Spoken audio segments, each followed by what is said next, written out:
Assalamualaikum warahmatullahi wabarakatuh. Selamat siang, Bapak.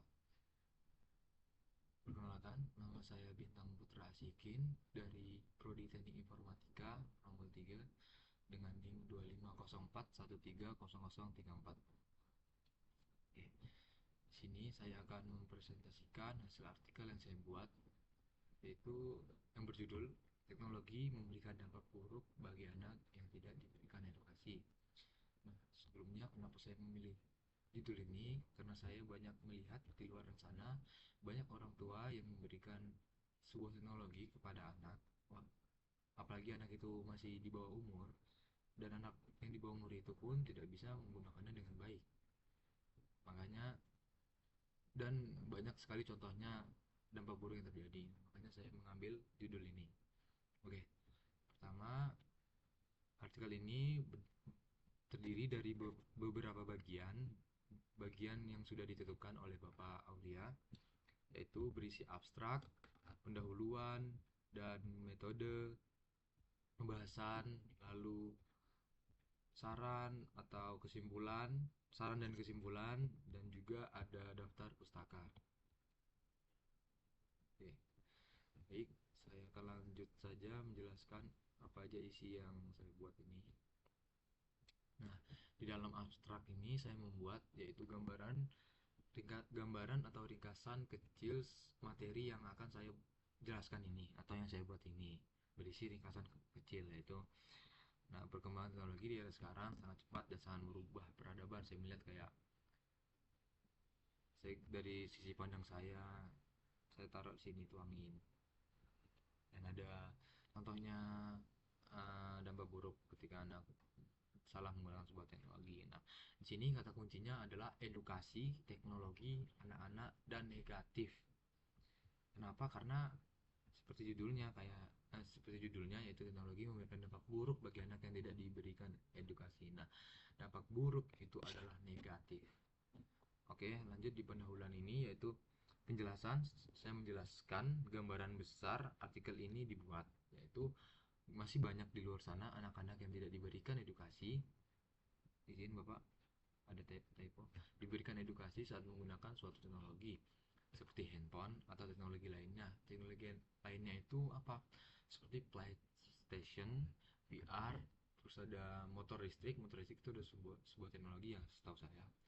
Nah, terus misalnya kayak drone juga, ya pokoknya masih banyak teknologinya yang salah digunakan. Nah, masalah yang terjadi itu tidak hanya di kota gede aja, kampung-kampung juga, karena banyak orang tua yang mengeluh seringan main, karena kan teknologi seperti gadget itu sudah disentuh oleh semua kalangan, dari kalangan muda, kalangan tua, kalangan atas, kalangan bawah. Jadi banyak yang kecanduan sama teknologi berupa gadget itu. Dampaknya itu bisa kemana-mana, seperti lupa belajar, sholat, bahkan berani ngelawan orang tua. Belum lagi dampak lainnya. Nah, di sini saya menjelaskan bahwa edukasi itu harus dimulai dari awal banget, dari SD. Eh, kalau bisa itu dari TK juga bisa kalau TK itu harus diberikan edukasi, tapi dari TK tuh sebaiknya jangan menggunakan teknologi dulu, dah teknologi dulu, Pak. Nah, sini saya mengambil data UNESCO 2019, pendidikan anak di usia dini itu penting banget buat kontak sosial sama emosi mereka. Edukasi ini nggak cuma dilimpahkan ke guru dan keluarga, tapi juga dibantu oleh orang sekitar. Edukasi itu tidak hanya diberikan oleh guru sebagai pengajar dan juga orang tua sebagai orang tuanya, tetapi lingkungan sekitar harus juga ikut mengedukasi anak-anak kecil terutama, supaya apa? Supaya tidak melenceng atau terkena buruk. Nah, di sini saya ada tambahan sedikit, yaitu tujuan penelitian ini dibuat buat apa? Yaitu saya menjelaskan untuk memberikan kesadaran terhadap orang tua yang tidak memberikan edukasi ketika memberikan suatu teknologi kepada anak yang belum cukup umur. Nah, banyak orang tua itu zaman sekarang itu memberikan sebuah teknologi kepada anak yang belum cukup umur, belum belum sepatutnya memegang sebuah teknologi. Nah, metode yang saya gunakan yaitu kajian kualitatif, yaitu saya mengumpulkan data dan membedah jurnal-jurnal ilmiah, berita-berita ataupun laporan resmi yang tentunya saya pilih yang paling relevan dan terpercaya. Supaya apa? Supaya hasilnya benar-benar menunjukkan apa yang terjadi di masyarakat sekarang, kita sekarang. Nah, pembahasannya saya membahas dan memberikan contoh-contoh kecil, sedikit contoh-contoh yang terjadi jika tidak diberikan edukasi. Nah, atau lebih singkatnya contoh-contoh dampak buruk sebuah teknologi ya. Oke. Di sini tuh saya memberikan contoh yaitu anak di bawah umur diculik setelah kenalan di media sosial, pelaku ditangkap di Bekasi. Selanjutnya penyebab anak sering melawan orang tua, pengendara di bawah umur jadi penyebab laka lantas di Parimo, 48% menjadi korban cyberbullying. Nah, semua itu terjadi karena apa? Karena banyak faktornya sebenarnya, tapi sini saya ambil 5 aja ya, 5 faktor, yaitu kurangnya edukasi orang tua, yaitu faktor kedua kurangnya pengawasan kepada anak, faktor ketiga anak yang kurang diberikan kasih sayang, faktor keempat lingkungan yang tidak bisa memberikan edukasi yang baik, faktor kelima yaitu anak yang tidak mau mengobrol kepada orang terdekat. Nah, seperti yang saya menjelaskan contoh-contoh yang saya berikan tadi ya, sedikit menjelaskan maksudnya. Nah, data pertama itu anak data data pertama yang saya berikan itu anak di bawah umur dan diculik setelah kenalan di media sosial, pelaku ditangkap di Bekasi. Nah, itu kenapa? Itu karena anak itu mempunyai pacar yang umurnya tuh beda jauh. Nah, kenapa mereka bisa ketemu? Nah, ketemunya itu adalah lewat media sosial. Nah, sehingga orang tua itu jika dia tidak mengawasinya dengan baik, jadi orang tua kan tidak tahu bahwa anaknya itu berpacaran dengan orang dewasa. Sehingga apa? Sehingga akan memberikan dampak buruk atau sangat parah seperti berita di atas. Bisa diculik, bisa dibawa kemana gitu, bisa dinikahin, pokoknya ragam lah. Nah, dan contoh lain yaitu anak yang sering melawan orang tua. Nah, ini penyebabnya apa? Penyebabnya itu karena kurangnya perhatian.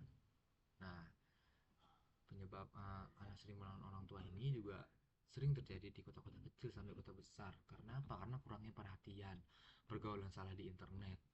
Jadi sehingga dia tidak memiliki tata kerama, tidak memiliki sopan santun, tidak bisa menghormati orang tua, orang lain. Nah, selanjutnya ada dampak buruk yang parah nih. Dua dampak buruk. Contohnya yaitu pengendara di bawah umur dan cyberbullying.